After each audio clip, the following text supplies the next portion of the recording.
Hello, ഈ പച്ച മാങ്ങ ആർക്കാ ഇഷ്ടമല്ല? അതെല്ലാവർക്കും ഒത്തിരി ഇഷ്ടമാണ് അല്ലേ? ചട്നി ഉണ്ടാക്കി കഴിക്കാനും മീൻകറിയിലൊക്കെ ചേർക്കാനും ഒക്കെ ഒത്തിരി ഇഷ്ടമാണ്. വെറൈറ്റീസ് ഓഫ് അച്ചാറൊക്കെ ഉണ്ടാക്കി വയ്ക്കും പലരും അവരൊരു ഇഷ്ടത്തിനനുസരിച്ച്. അപ്പോൾ ഈ മാങ്ങയുടെ റെസിപ്പീസൊക്കെ നമുക്ക് മാങ്ങയുടെ സീസണിലല്ലേ ഉണ്ടാക്കാൻ പറ്റൂ.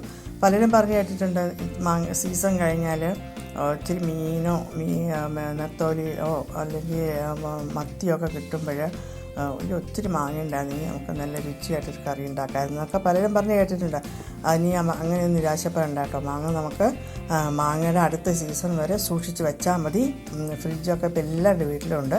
നമുക്കത് വേണ്ട രീതിയിലൊക്കെ സൂക്ഷിച്ച് വെച്ചാൽ അടുത്ത സീസൺ വരെ നമുക്കിത് സഫിഷ്യൻ്റായിട്ട് ഉപയോഗിക്കാം കേട്ടോ. അപ്പോൾ അതെങ്ങനെയാണെന്നാണ് ഞാൻ ഈ വീഡിയോയിൽ കാണിക്കാൻ പോകുന്നത്. മാങ്ങ 4 തരത്തിലാണ് സ്റ്റോർ ചെയ്ത് വെക്കുന്നത് കേട്ടോ. ആദ്യം കാണിക്കാൻ പോകുന്ന ചെറുതായിട്ടൊന്ന് പീസാക്കി വെച്ചിട്ടുണ്ട്. നമുക്ക് കടുമാങ്ങ ഉണ്ടാക്കാം. കടുമാങ്ങ ഇട്ടതാണ് ഇത്. ഈ വർഷം ഇട്ടതാണ് കേട്ടോ. അത് ഉണ്ടാക്കി വെച്ചതാണ്. ഇത് ഒരു ടൈപ്പാണ് കേട്ടോ. അത് ഇനി അടുത്ത ടൈപ്പ് എന്ന് പറയുന്നത് ഇതാണ്. ഇത് ഇച്ചിരി വലുതാക്കിയൊക്കെ ഞാൻ അരിഞ്ഞ് വെച്ചിട്ടുണ്ട്. വലിയ പീസാക്കി തൊലിയോടുകൂടി കട്ട് ചെയ്ത് വെച്ചിട്ടുണ്ട്. ഇത് നമുക്ക് ഒരു കുപ്പിയുടെ ഒരു ബോട്ടിലെടുക്കാം. ഇതുമായുള്ള ഉണ്ടെങ്കിൽ വലുതെടുക്കുക. ഇതിപ്പോൾ വലുതിനകത്തൊക്കെ ഞാനിത് സ്റ്റോർ ചെയ്ത് വെച്ചിരിക്കുക. അതുകൊണ്ട് ഞാൻ ചെറുത് സാമ്പിൾ കാണിക്കാൻ വേണ്ടി എടുത്തതാണ്. അപ്പോൾ ഇതിനകത്ത് നമുക്ക് ഈ മാങ്ങയുടെ കട്ട് പീസുകൾ ഇടാം. അത് ഇട്ടിട്ട് അല്പം ഒരു ടേബിൾ സോൾട്ട് ചേർക്കുക കേട്ടോ. ടേബിൾ സോൾട്ട് ചേർത്തിട്ട് പിന്നെ ഒരു ലെയർ മാങ്ങയുടെ പീസ് ചേർക്കുക, ഇടുക. വീണ്ടും അല്പം ടേബിൾ സോൾട്ട് ഇടുക കേട്ടോ.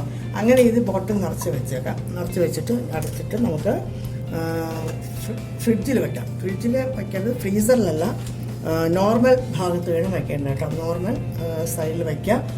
ഫ്രീസറിൽ വെച്ച് കഴിഞ്ഞാൽ ഇത് കുപ്പി ഗ്ലാസ് പൊട്ടിപ്പോവും, അതുകൊണ്ട് ക്രഷായി പോകും. അതുകൊണ്ട് നമുക്കിത് നോർമൽ സ്ഥാനത്ത് വെച്ച് ഇതൊരു വർഷം വരെ കേടുകൂടാണ്ടിരിക്കും കേട്ടോ. അത് കാരണം ഞാനിത് കഴിഞ്ഞ വർഷം ഉണ്ടാക്കിയ മാങ്ങ ഞാൻ ഈ വർഷം കഴിഞ്ഞ ഏപ്രിലാണ് തീർത്തത്. കാരണം ഈ മാസത്തിന് നല്ലോണം കിട്ടുമല്ലോ, അതൊരു വില കുറച്ച് കിട്ടുമെന്ന് വെച്ചിട്ട് ഞാനത് കഴിഞ്ഞ മാസം ഇത് തീർക്കുമായിരുന്നു. അതുമാതിരി ഞാൻ ഇപ്പോഴും ഉണ്ടാക്കി വെച്ചാണത്. കണ്ടോ, ഇത് ഉപ്പ് കണ്ടോ, ഇതിനകത്ത് ഉപ്പ് അലിഞ്ഞിട്ട് ഉപ്പ് വെള്ളമായിട്ടിരിക്കുന്നുണ്ട്. ഇതിനി അടുത്ത വർഷം വരെ ഞാനിത് ഉപയോഗിക്കും. ഇതേത് നമ്മുടെ മാങ്ങയുടെ ഏത് റെസിപ്പിക്ക് നമുക്കിത് ഉപയോഗിക്കാം. കടുമാങ്ങ ഉണ്ടാക്കാനും ഉപയോഗിക്കാം. അതുമാതിരി ഏത് കറിക്കും മീൻ കറിക്ക് ഏതിന് വേണമെങ്കിലും നമുക്കത് ഉപയോഗിക്കാം കേട്ടോ. അപ്പോൾ ഇത് ഒരു മെത്തേഡാണ് കേട്ടോ. ഇത് ഫ്രിഡ്ജിൽ സൂക്ഷിച്ച് വയ്ക്കാം. ഇനി അടുത്ത മെത്തേഡ് എന്ന് പറയുന്നത് ഇതാണ്. ഞാൻ ഇച്ചിരി നീളത്തിൽ അരിഞ്ഞ് വെച്ചിട്ടുണ്ട് തൊലിയോട് കൂടിയിട്ട്. ഇത് നമുക്ക് ഉണക്കിയെടുക്കാം. നല്ല വെയിലുള്ള സമയമാണ് ഇപ്പോൾ. 2-3 ദിവസം കൊണ്ട് ഈ മാങ്ങ ഇത് ഉണങ്ങി കിട്ടും കേട്ടോ. ഉണക്കി വെച്ചിട്ടുകഴിഞ്ഞാൽ നമുക്ക് അടമാങ്ങ പച്ചടി അങ്ങനെ ഏത് കറിക്കും നമുക്ക് നമ്മുടെ ഇഷ്ടത്തിനനുസരിച്ച് ഉപയോഗിച്ചെടുക്കാം. ഓക്കെ, അപ്പോൾ അതേ കഴിഞ്ഞ വർഷം ഉണക്കി വെച്ച മാങ്ങയാണ് കേട്ടോ. അത് ഇപ്പോൾ നല്ലതായിട്ടിരിക്കുന്നത് കണ്ടോ. ഞാനിത് ഇടയ്ക്കിടയ്ക്ക് ഉപയോഗിക്കാറുണ്ടായിരുന്നു. അടുത്ത മെത്തേഡ് എന്ന് പറയുന്നത് ഇതാണ് കേട്ടോ. ഇത് നമുക്ക് ഞാനിങ്ങനെ ചില പീസൊക്കെ ഞാൻ തൊലി മാറ്റിയിട്ട് വെച്ചിട്ടുണ്ട്.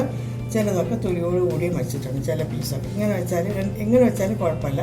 ഇത് ഞാനിങ്ങനെ കട്ട് ചെയ്ത് വെച്ചിട്ടുണ്ട്. ഇത് ഞാനത് ഒരു പ്ലാസ്റ്റിക് കവറിലാക്കുക. സിപ്പ് ലോക്ക് ഉണ്ടെങ്കിൽ അതിനകത്ത് അല്ലെങ്കിൽ സാധാരണ പ്ലാസ്റ്റിക് നോർമൽ പ്ലാസ്റ്റിക് കവറായാലും മതി. അതിനകത്ത് ഇട്ടിട്ട് നിറച്ച് വെച്ചിട്ട് നമുക്ക് നല്ലോണം ക്ലോസ് ചെയ്ത് റബ്ബർ ബാൻഡോ നല്ലോണം കെട്ടി ഭദ്രമായിട്ട് നമുക്കത് ഫ്രീസറിൽ വയ്ക്കാം. അതായത് അപ്പോൾ അത് കുറച്ച് ദിവസം കഴിയുമ്പോൾ നല്ല ഫ്രോസൺ ആയിട്ടിരിക്കും കേട്ടോ.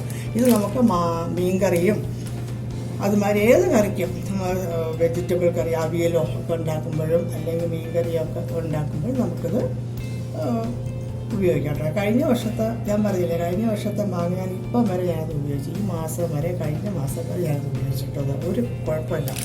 അതുകൊണ്ട് നമുക്ക് ഈ മാങ്ങയുടെ സീസൺ കഴിഞ്ഞ് കഴിഞ്ഞാൽ പിന്നെ മാങ്ങ കിട്ടാൻ പ്രയാസമായി. ഓണത്തിൻ്റെ സമയത്തൊക്കെ ഭയങ്കര വിലയാണ് മാങ്ങയ്ക്ക് അല്ലേ.